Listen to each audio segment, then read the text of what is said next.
This is one folder from one house. All the bills from the very start, from the very first day we were there, and we got a ground report. Everything to do with this job is in this folder, and it's a lot. It can be a bit overwhelming. The scary thing for me is when I started, this folder was blank and it was just a plan, and I had to work out, what is this job gonna cost? I had to tell the client that, I had to lock that in on a contract, and then we had to rip into it. So this video is all about walking you through the basics of how I started learning to price. I've done a few homes now, so I have a process and that works, but if you're brand new to this, I've got 5 tips for things that I've learned over the years that if I was starting out again, I would apply to make pricing less scary. Pricing is a really scary part of the job for both the client and the builder. From the client's point of view, you're really worried about what's it gonna cost and what haven't they allowed for. From the builder's point of view, you're really worried about what have I missed and what am I gonna get slammed with? Will I end up making any money on the job, or will I end up working for free? Full disclaimer, this is not the only way to price jobs. This is the way that I've learned. Personally, I don't use a QS or a quantity surveyor for the whole process, and this is not to discount the work that quantity surveyors do. So this video is all about you understanding how I price my jobs, or if you're a hands-on builder like me and you want to get stuck into this side of the business, this is a great starting point.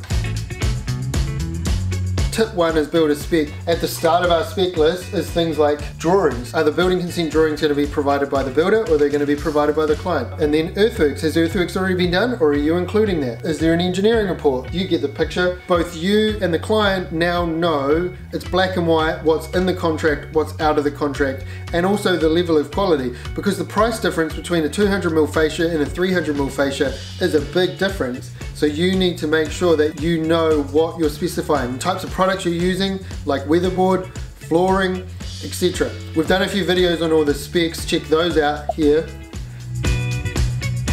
Tip 2, you use your spec list to now start a spreadsheet. If you've got a line on your specification list for excavation, you then put a line on your spreadsheet for excavation, and you work your way down. I personally use Google Drive and Google Sheets because I love that. It's on my phone, it's on my computer. If I don't have my phone or my computer, I can log into my Gmail and get it from anywhere. On this spreadsheet for this job here, I've got concepts, working drawings, set out, excavation, retaining wall, piles, slab. You get the picture, you know the process. When I'm building up that master sheet, I don't have a line item for every single building material. What I have is one line item for building materials in total. Over on this side of the sheet, this thing here is working out all the preliminary and general stuff. Portaloo, hazard code, temporary power connection, site fencing, scaffolding, safety nets, skip bin fees. And so then I work all of that out as its own specification, and then I put that in here as one line. Tip 3 is get some easy runs on the board. Work out what you can. If you're not doing the roof, or you're not building the windows yourself, send them off for quoting. Get a quote on the pre-nail frames. Blast it out to your plumber, your sparky. Because you've done your spec list, you know that you need an electrician and you know you need appliances. Get all of those people to start quoting that stuff. And I'll start filling those things out. What I do on my spreadsheet as well, I highlight all of the numbers red, and as I start confirming prices, as quotes come in and they confirm it, I'll update it and I'll change the text to black. And that means that at a real quick glance, I can look at my spreadsheet and I can say, oh, I'm still waiting on this quote and this quote and this quote. So I'll jump on the phone, yo, Luke the Sparky, have you managed to look at the greatest house in the world, and have you got a Sparky price for me? I'll do the same with windows and all of those things. And then before you know it, half the build has already been priced.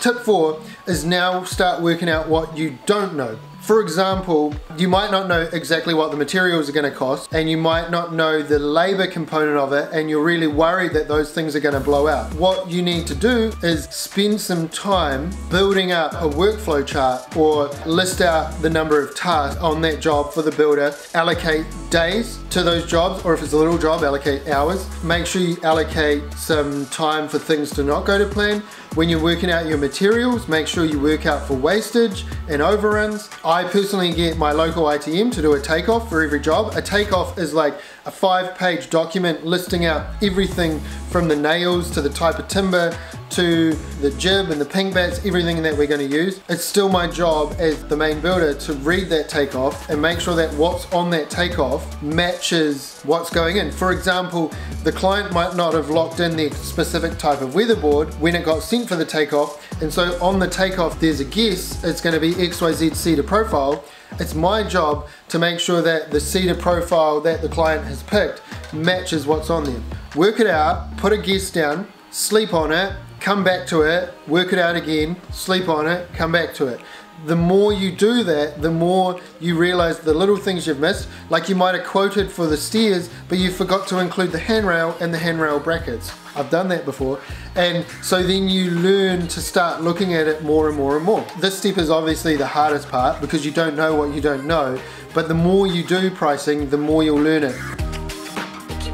Tip number 5, you've got to pay yourself. You've got to work out what your time's worth, and you've also got to work out like the cost of your office and your computers and your time to sit down and process all of this, and you've also got to account for your experience. You've got to work out the fact that multiple times throughout the project you're going to be making phone calls, you're going to be lying in bed at night thinking about that job. All of that gets covered in the margin. Obviously you still want to make sure your contract's competitive, and you want to make sure that you're not like pricing yourself way out of the market or ripping your customers off. But likewise, you don't want to be ripping yourself off. You want to make sure that you're allowing for your time, your experience, your knowledge, and all the stress and effort that you're going to put into that job, and that needs to get rewarded. Make sure you make it clear to your client that your price includes or excludes GST.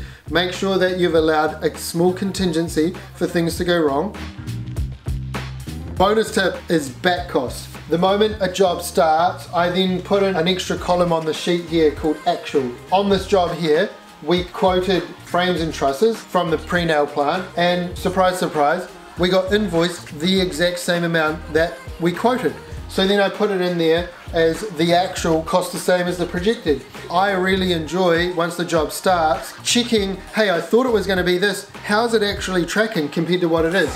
And sitting down and looking at this folder of bills, and rather than it being a big scary thing, it's now got a list of all the money we've spent on all the things, and I can compare that to what we thought we would spend and know how that contract's tracking. And I believe that all that information helps me to price better in the future, and then that knowledge makes me a better business person. It makes me feel more at peace about the process. It makes me understand the process, and it gives my clients a sense of security about the whole thing as well. If you're still watching at this point, man, it's been a big video.